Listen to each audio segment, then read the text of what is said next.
Este domingo 19 celebramos la festividad del Corpus Christi y el evangelio que toca es el de Lucas 9, 11b al 17.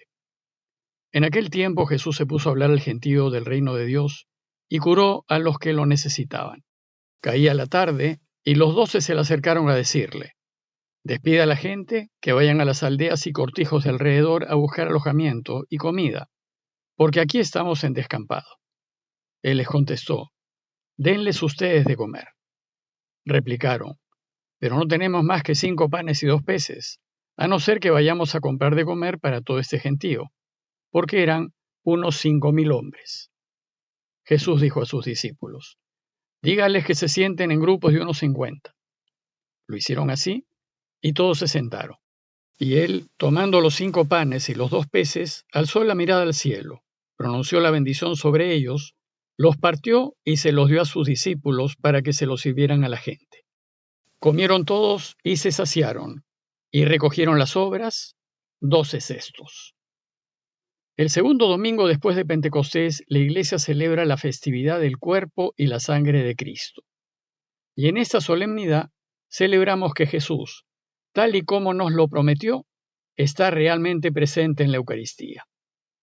Desde la última cena hasta el día de hoy, y de forma ininterrumpida, la Iglesia, reunida en memoria del Señor, ha compartido su cuerpo y su sangre en la forma de pan y de vino. Este regalo nos lo dejó el Señor antes de que sea tomado prisionero y muera. Y desde sus inicios, a la repetición de este gesto en memoria suya, la Iglesia lo ha llamado la Cena del Señor, la fracción del pan, el partir el pan, la comunión, pero sobre todo lo ha llamado acción de gracias o Eucaristía. Eucaristía es una palabra griega que indica el hecho de agradecer o de dar gracias. Y la Iglesia se reúne los domingos para agradecer al Señor, celebrando la Eucaristía. Además, la Iglesia afirma que este gesto de Jesús es un sacramento. Y sacramento es la traducción latina de la palabra misterio, a fin de indicar que lo que sucede en el gesto eucarístico es una verdad sobrenatural que sobrepasa nuestra inteligencia finita y que no lo podemos entender a cabalidad. Es un gesto de Dios que va más allá de nuestra comprensión y, sin embargo, es real, porque viene de Él.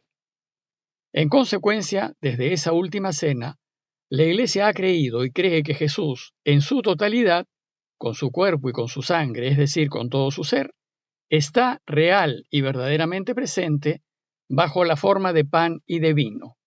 Y esto es así porque así lo dijo Él: «Coman el pan, que esto es mi cuerpo, y beban el cáliz, pues este cáliz es la nueva alianza sellada con mi sangre». Por tanto, si bien el pan y el vino conservan su forma externa, es decir, sus accidentes, como son el color, el olor, el sabor, la textura, su esencia y substancia es el cuerpo y la sangre del Señor. Bueno, pues afirmar esto es algo realmente muy serio, pues es aceptar que en cada Eucaristía que celebramos, Jesús se hace realmente presente en medio nuestro, y de esta manera se deja tocar por nosotros, así como se dejó tocar por los suyos 2000 años atrás. Por eso la Iglesia siempre ha tenido y tiene una especial veneración y respeto por la Eucaristía. Desde la noche de la última cena, la Iglesia ha seguido repitiendo el gesto de Jesús con la certeza de que al hacerlo se realizan las palabras de Jesús y tal como lo prometió. A mediados del primer siglo, Pablo escribió a los Corintios varias cartas, y en su primera carta, escrita unos 25 años después de la muerte del Señor, Pablo les dice: «Yo he recibido una tradición que procede del Señor y que a mi vez les he transmitido». Aquí Pablo reconoce que ha recibido una tradición, pues a partir del gesto de Jesús y de su pedido de que se repita, se generó una tradición en la Iglesia. Y entonces, cuando Pablo escribe su carta, ya la Iglesia venía repitiendo la Eucaristía y había venido pasando esta tradición. ¿Y qué es lo que la Iglesia transmitía?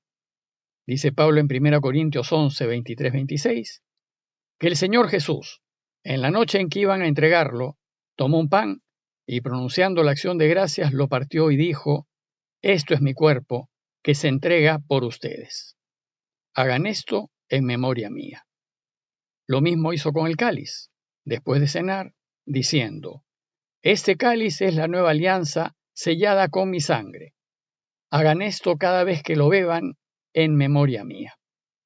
Esta memoria de la Iglesia nos remite a la noche en que Jesús iba a ser entregado. Se trató de un momento muy especial e intenso en la vida de Jesús y los suyos, pues esa noche Jesús habló de mi cuerpo que se entrega por ustedes.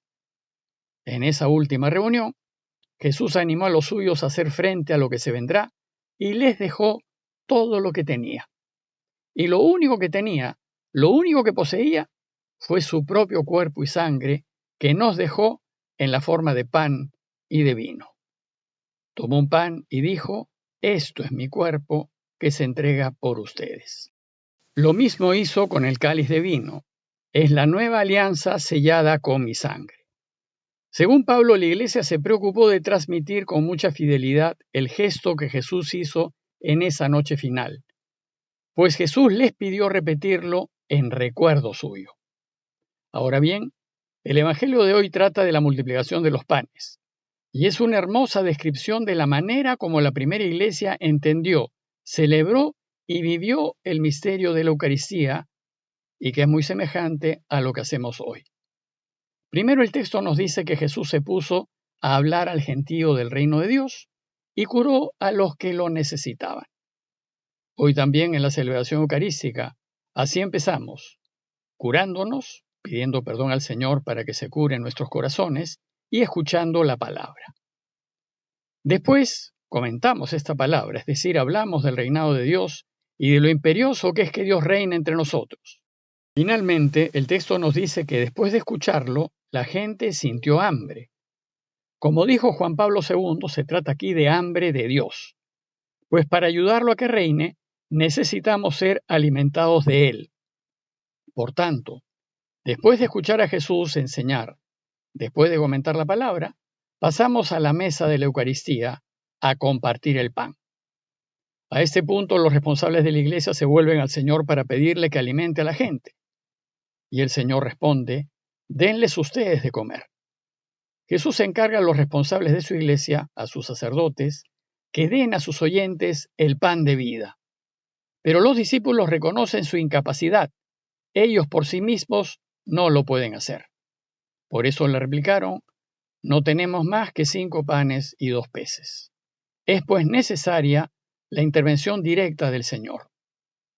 En ese entonces la Iglesia estaba creciendo y Lucas nos dice que los presentes eran unos 5.000, que estaban organizados en grupos o comunidades de unos 50 cada una. Entonces el texto nos dice que Jesús realizó el gesto eucarístico.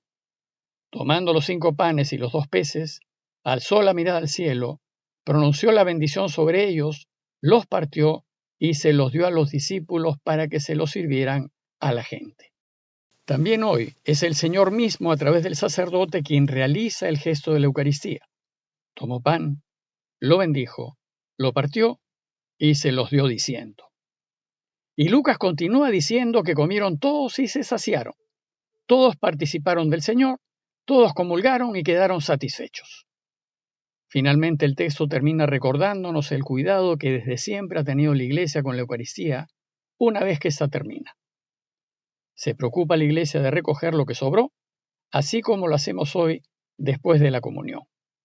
Y la mención de los 12 cestos de sobras indica la sobreabundancia de la acción de Jesús. Una nota final acerca del sentido de la Eucaristía. Si bien en nuestras celebraciones, cuando comulgamos, solo comemos el pan de vida, es posible que también bebamos del cáliz. En las celebraciones grandes y por motivos prácticos no se suele hacer. Sin embargo, en pequeños grupos se hace con frecuencia. Finalmente, el sentido de comer su cuerpo y beber su sangre es muy profundo y comprometedor, pues cuando comulgamos, cuando comemos de la Eucaristía, lo que estamos públicamente declarando es que deseamos que Jesús forme parte de nuestro propio ser. Estamos declarando que lo queremos asimilar de forma tal que seamos uno con Él, que deseamos que Él pase a constituir nuestro propio cuerpo y nuestra propia sangre. Es decir, estamos anunciando que deseamos ser como Él, que deseamos comprometernos plenamente con su camino y que queremos vivir como Él vivió. Y lo más importante es que estamos públicamente declarando que estamos dispuestos a ser como Él y ofrecernos completamente para que los demás vivan, aún a costa de nuestros propios gustos, quereres e intereses. Que estamos dispuestos a gastarnos y desgastarnos para ayudar a los demás hasta el extremo de dar la vida, así como lo hizo el Señor. Acercarnos pues a comulgar del cuerpo de Jesús supone expresar públicamente nuestro deseo de vivir como Él. Y también es un signo de unidad entre todos nosotros, pues estamos compartiendo el mismo cuerpo y bebiendo el mismo cáliz. Que el privilegio que tenemos de poder frecuentemente comulgar de su cuerpo y de su sangre sea motivo de consolación y nos anime a avanzar por el camino de la vida, haciendo el bien a todos los que podamos. Parroquia de Fátima, Miraflores, Lima.